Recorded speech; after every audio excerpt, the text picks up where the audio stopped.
and shine, Ravens flock, and welcome to episode 1 of Mock Draft Monday here on Two Guys Watching Football. The title is exactly what it sounds like. Every Monday, we're going to bring you a mock draft. It's not going to be live, but it's going to be recorded so that I can't kind of just go through and pick out my best mock draft. It's going to be a little bit more fun. We're going to do this a little interactive, show you guys some of the trade decisions, some of the, who was on the board when a certain pick was made. And we're just going to run through a mock draft. Pretty simple. I just thought that this way we could kind of look at it together, see decisions, why they were made. I'll kind of walk you through my draft strategy, why I went with a certain position here, even if it seemed like a reach. So let's get right into it.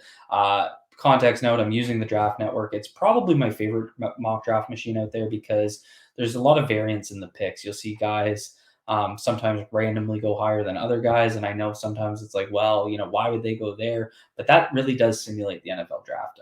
You always see surprises. Expect the unexpected.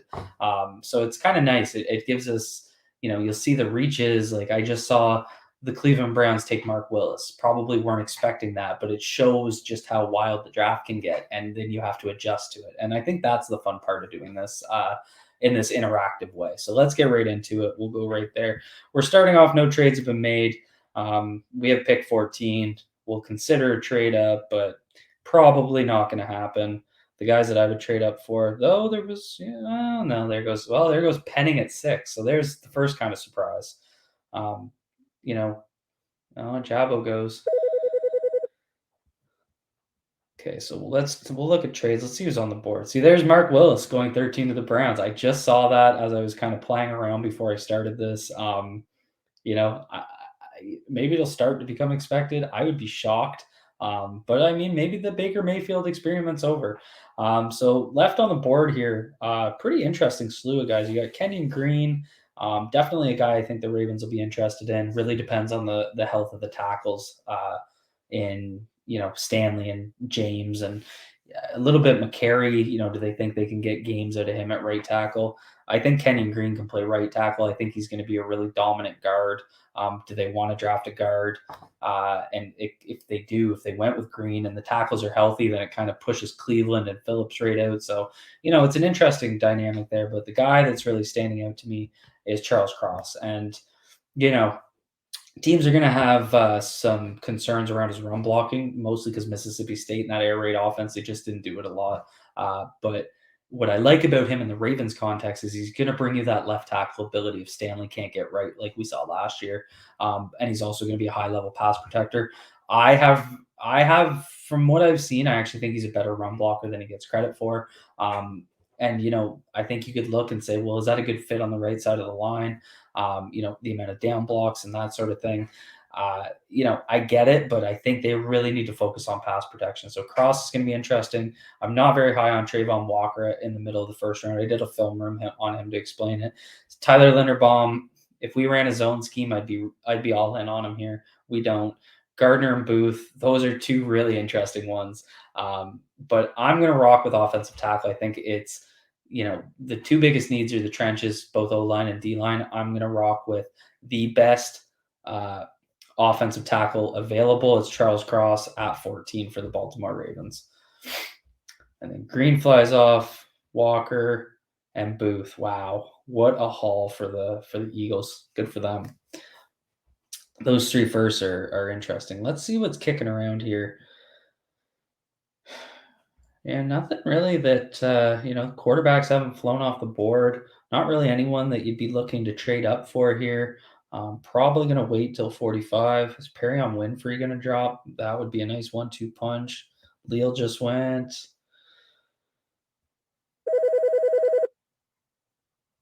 Did he go to the Browns? No, he didn't. So Perrion Winfrey's sitting there. Logan Hall's sitting there. Really interesting guy. Kind of, they have him listed as an edge. He played a lot of interior defensive line at Houston. I see him as more of an edge player. He's kind of that tweener. He's big and long. I think he struggled with his pad length. His pad level. It's late here. I just got done watching the Super Bowl. So I'm a little worried about him. The big guy here that stood out is Travis Jones. He's intriguing to me because, he is a nose tackle. He's going to kind of step in the Ravens context and be that kind of Brandon Williams replacement. So it's like, do we want to go back to a place of a 3 down or a 2 down player? I just did a film room on Travis Jones. I don't think he's a 3 down player or a 2 down player. I think he's a 3 down player. I think he's got a lot more pass rush juice to his game. It really, from what I'm seeing here, it's really Winfrey versus Jones. And I think the added context with this pick is this D line class is not deep. I think if you waited till the third round, Fedarian Mathis is probably gone.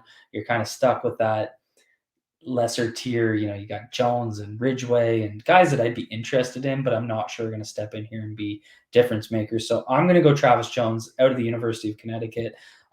Again, I just did a film room on it. If you're worried about him being a 2 down player, I just showed that Clemson game. He had 4 QB hits, made an impact. He was getting triple teamed in the pass rush game. I think he steps in. He can be a pocket pusher. He can give you that while being a good run defender. And I think he fits really well in that system beside Matabike, really complements him.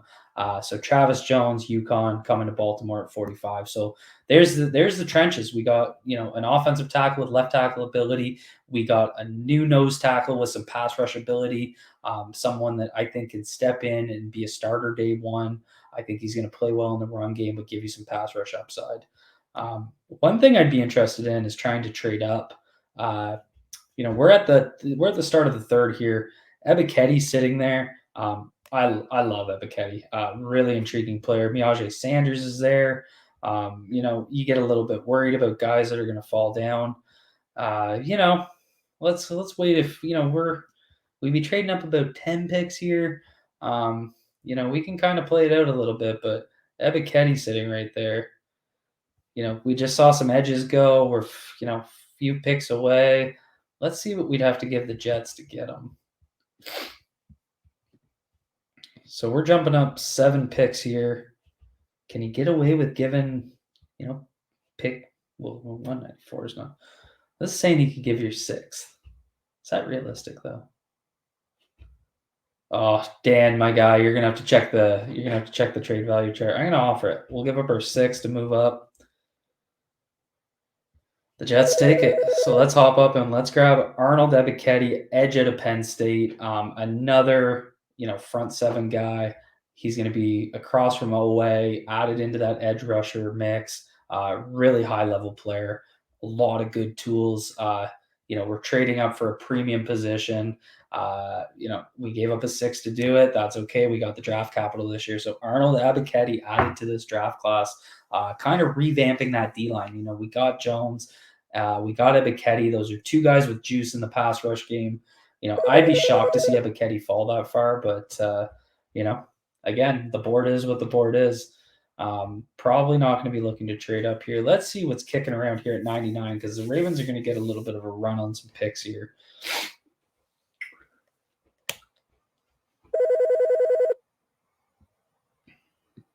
Yeah, we're not trading back. Okay, let's get into it. So, what do we got? Oh, Dulcich out of UCLA just had a really, really good showing at the Senior Bowl. I saw him when I was watching Sean Ryan. Really interesting cat. Better blocker than he's given credit for. He's actually a tight end. He's a wide receiver convert. Good athleticism. I actually thought he did really well on move blocks. I think he'd be a really interesting tight end 3, though. A bit of a premium here for a tight end 3. But we know the Ravens like to use tight ends. So, you got Channing Tindall from Georgia sitting there. You got Jesse Luketa added. You could add him into that kind of D-line mix. Lindstrom's kicking around. He's got that center ability. Matthew Butler, though we don't really need to go back to the D-line. You got Nick Cross sitting there. I'm going to go back and I'm going to go tight end. This pick may not be well received. This is kind of a BPA pick. He's just a guy, and I see Boy Maffey's there from Minnesota. If I didn't just trade up for Ebiketie, that would have been the play. But I just don't see the double dip happening with I'm expecting them to kind of keep a vet. You're going to get Bowser back eventually. I just don't think they'll kind of go that much capital at edge. But I'm going to go with Greg Dulcich, tight end out of UCLA. This is a good example of why it's fun to do it this way. I wouldn't have expected him to really be kicking around, but I'm high on him. I'm really high on him. I think he'd fit in. It gives a different type of weapon. It's kind of more in that Hayden Hurst skill set that I think the Ravens could use. It diversifies that spot. They could do a lot of things out of the 12 personnel, going away from the heavy blockers and get Dulcich out there. So I'm going Dulcich out of UCLA. Again, BPA pick. It makes sense to kind of look at it that way. Now we're getting some, we got some linebackers heavy up there. Ed Ingram's a guy I'd love to add to the offensive line mix. I think the Ravens might be cool on him because of the he had. It's kind of a tough situation, and we don't have a lot of info, but he had a tough. He got charged with sexual misconduct while at LSU, and then the case kind of closed with a private. So I don't have any details. I'm not going to speculate, but I could see him maybe not being in the Ravens' radar. I think corner is a huge need. I see Kobe Bryant sitting there from Cincinnati. I think he's got some nice tools. Safeties, a couple interesting guys. I'm going to go with. We're going to rock with Kobe Bryant from Cincinnati, add him into that cornerback room. They're going to need the depth. They're probably not going to get Aver back. They're going to need guys that can play there. And then sticking kind of, I think, with Alec Lindstrom's a tough one. If that would really depend on what happens here with the center situation. Is Bozeman brought back? Do they bring in someone else? I think they're going to have to double dip at offensive line. Tyrese Robinson's an interesting guy. Andrew Stueber showed a little bit of versatility that I think could intrigue the Ravens, and he's a Michigan guy. One guy that really stood out to me at the Senior Bowl was Waletsko from North Dakota right here. I think what concerns me is he looks like a true tackle, and I would like to see that double dip have a guy that has that inside-outside ability. Cole Strange is sitting here too. To me, it'd be Lindstrom or someone else. I'm not going to go with him. I'm going to probably go back here and stop trying to talk away my indecisiveness. I'm going to go with. This is a tough one. A lot of interesting guys. John Ridgway's a guy I'd be interested in. We kind of hit corner. Oh, this is tough. Troy Anderson's a guy I'm not that intrigued by. I feel like if I go running back, everyone would yell at me. Does that ever stop me? I'm going to actually rock with Nick Cross. Interesting guy out of Maryland. I think they could use an extra safety in that rotation. It's going to be tough to see if Joker comes back. We'll see. Nick Cross brings a little bit of a different skill set. They add another safety into that secondary. A little bit of fourth-round safety love there, or DB love. And that gets us into pick 126. At this point, oh, man, it's killing me. I'd really love to get another tackle. Max Mitchell sitting there from the Raging Cajuns. Doesn't really have that inside-outside, ability. Some interesting guys. I think I'm going to have to rock with Max Mitchell. This would add another offensive tackle. I'm not sure how much he's going to have that versatility inside. But I think they got to double up there. I think Mitchell's probably going to bring a little bit more versatility than Waletsko from North Dakota. So the Ravens go with Max Mitchell. We double dipped at offensive tackle. I'm feeling really good about that. We got 2 more picks here back to back. We can really look at getting some more, more of a revamp of the defense. I think that's what people are wanting to see.